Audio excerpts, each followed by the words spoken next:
Otumba Biodun Ajiboye, the Director General of the National Institute of Cultural Orientation, NICO, is live with us tonight on the program. He's a chieftain of the APC as well. Thanks so much, Mr.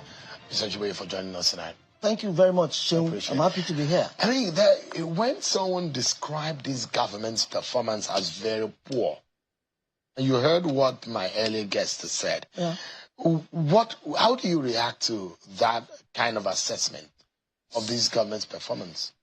Well, you see, it is becoming quite fashionable these days that people assess actions not on the merit of the action or activity, but on their perspective as either member of that party or opposition. Hello everyone, welcome to my channel Telecast TV. I'm Miracle Angala. You're watching a conversation with Otumba Biodun Ajiboye. Did President Tinubu policies took Nigeria out of dungeon? Endeavor to watch to the end. Don't forget to hit the notification bell, subscribe, like, comment, and share your thoughts. Don't miss trending videos. So, hardly would you see any opposition member who would come up to say that this government is doing well. Why?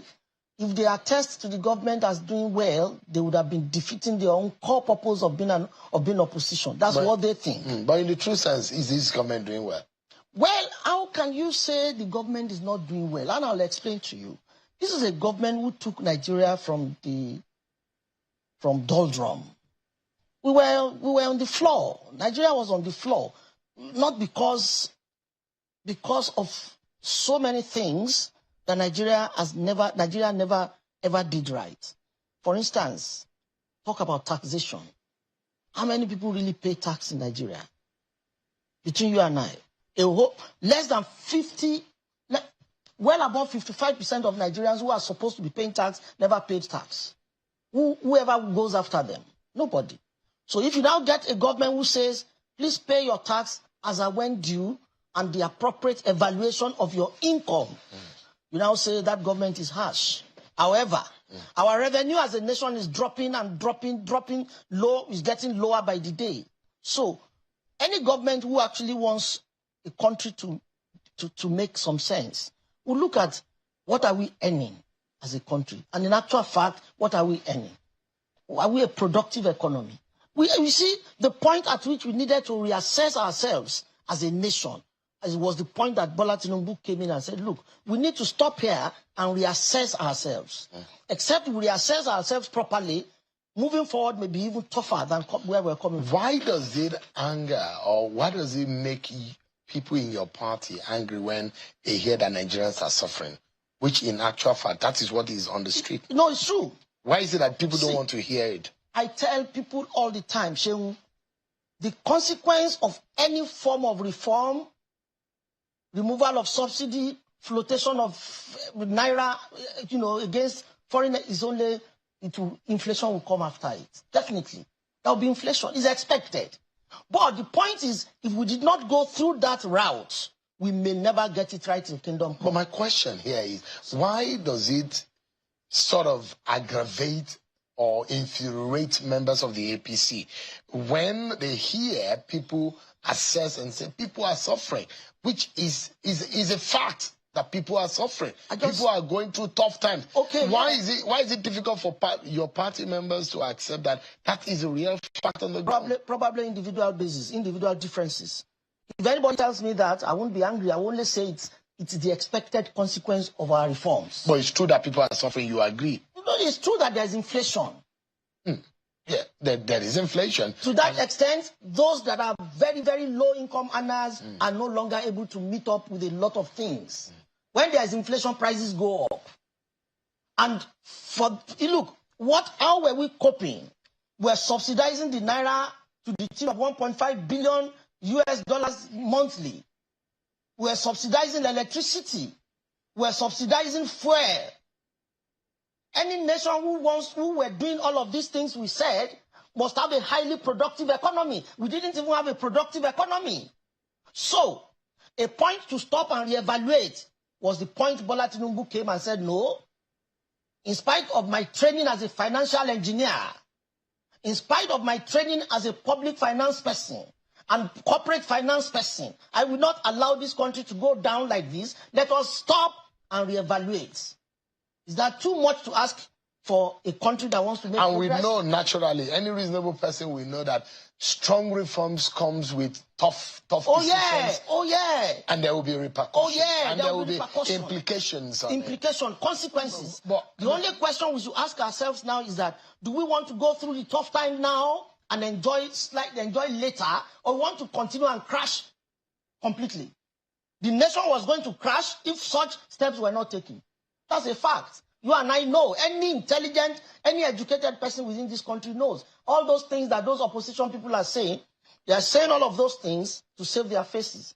Bring a million OB, he can't do better. I know. I can even take a bet on it. That if Peter Obi was in government... How? What will he do? What miracle will he perform? What miracle was he able to perform in Anambra? He was even much younger. Now, what is Obi's particular qualification, particular quality that makes him feel he can be the best Nigerian president? Let him come and tell me. Does the arrangement on the ground show that this is a better option that Nigerians deserve? Which I don't get you. The arrangement that we see presently in present government, the ongoing scenario that we're facing right now. The coalition? Does it? No. I mean the government of the day. Okay, yeah. And the activities and the performance of this government. Does it present itself as the best option that Nigerians could ever deserve or get? We had an election in 2023. Somebody won that election. Right? The fellow that won the election deserves to rule, deserves to have his own term, in government, in governance, on one hand. Coincidentally, or consequently, the fellow that won the election happened to be the best out of all of them. By what parameter? Every parameter possible. I will give you just four categories, for just four credentials. One, this was a man who was a finance expert. He was a finance guru with Mobil, multinational. So was Peter Obi. How? Where? He was only chairman of a bank, chairman of Fidelity Bank. Do you need a study of accounting and finance to be chairman of a bank? No. So it was. Secondly, this same man was a successful governor in Lagos State. So was Peter Obi. No, bring the records. How can you say Peter Obi was successful in Anambra? He wasn't. Kwankwaso was. He was. I'm not talking of Kwankwaso. I'm talking of Peter Obi. Kwankwaso is not a bad man. Kwankwaso is not a bad administrator. I have nothing against him. It's just that Atiku's performance as vice president is nothing to write home about. Really? His assessor, his boss assessed him as a failure, complete failure.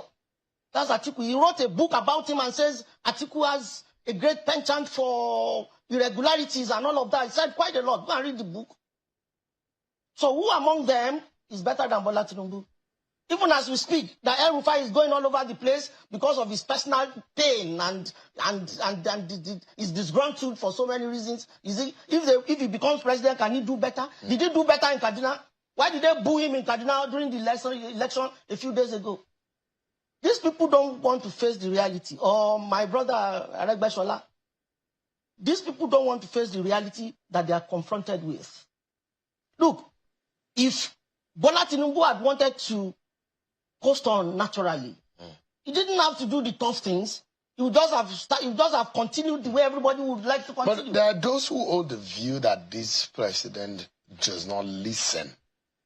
And like Mr. Babache Lawal, who was here on the program, a former SGF, he used some words on the president that I cannot repeat, but he's of the opinion that this government is doing badly, that this government is leading Nigeria into a disaster, and that if Nigerians are not careful and do not stand up, that this nation is in trouble. Who is Babachi Lawal? A former secretary to the government of the Who was he before he became secretary to the government? He was a vice chairman of APC. What is that? How many elections has he won before? He can't even win his local government in Adamawa. He helped president. He didn't help nobody. No. Babachi Lawal doesn't have the capacity to win the primaries. Babachi Lawal does not have the capacity to help anybody to win an election. I know him. We worked together with him, with Asiwaju, before the primaries. When we were planning, he was always around. He fell out because he felt Ashwaju should have nominated him as vice chairman. Vice president of the vice presidential candidate. As against Kashim Shettima. Yes. When immediately Ashwaju named Kashim Shettima, Babachi Lawal went berserk. He could not even control his anger.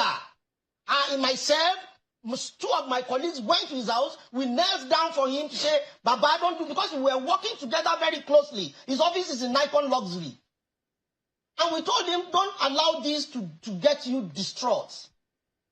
I mean, the man has chosen who he feels he wants to choose. Let's carry on in the spirit of good sportsmanship. He was bitter. His bitterness started from that point, and from that point onwards, he wanted to talk down on Ashwaju. Is that a politician? Is that the way politics goes? Now, he picked Peter Obi. He was touting Christian, as if they even know him in the Christian community. So let Babachi Lawal come out here to tell me his political value. What is his political credentials? Nothing. He said he's been friends with Ashwaju since 1982. That's what he told me in Lagos. No problem about that. But Ashwaju is now president. You should accord him some respect. Those who know Babachi Lawal knows that Babachi Lawal is not nobody. He's only selling himself to this new political alliance so that they can give him a good position. But Babachi Lawal has no electoral value of any sort. Yeah, give me a moment. Thank you so much, everyone. Our concluding moment now with Mr. Biodun Ajiboye, who is the Director General of NICO and the Chieftain of the APC. You are going directly throwing that at the messenger. And those who say, what about the message? Look at the issue that has been raised by some of the opposition element. And it does look like the kind of response you get from APC members when some opposition figures talk about the performance of this government, the attitude of leaders in the APC government. It gets some of you infuriated. Why don't you focus about what Nigerians are facing? And also, are you under pressure on what the opposition is planning? Because their plan is that come 2027, they're going to send Ashwaju Bola Tinubu back to Lagos, and they're going to send APC out of prominence. Okay. That's fine. It is for them to plan. It is for us to do the right things. Are you doing the right thing? No, that's what I'm saying. By the Nigerian people. Listen, the argument is very simple. I am not oblivious of the fact that things are tough in Nigeria. I equally know that if we had to go the route we're going as a party, as a government, things must be tough in the beginning. But I know very well that at the end of the day, there will be some good news at the end of the tunnel. Light at the end of that's a fact. Because deliberately, we decided to cut some of those palliatives that we put forward to coast life on artificially.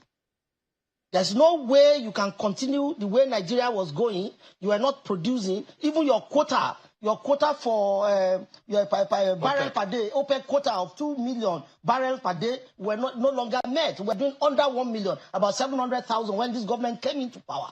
So a nation that does not generate a lot of activity, productive activity. And this government took over from what party?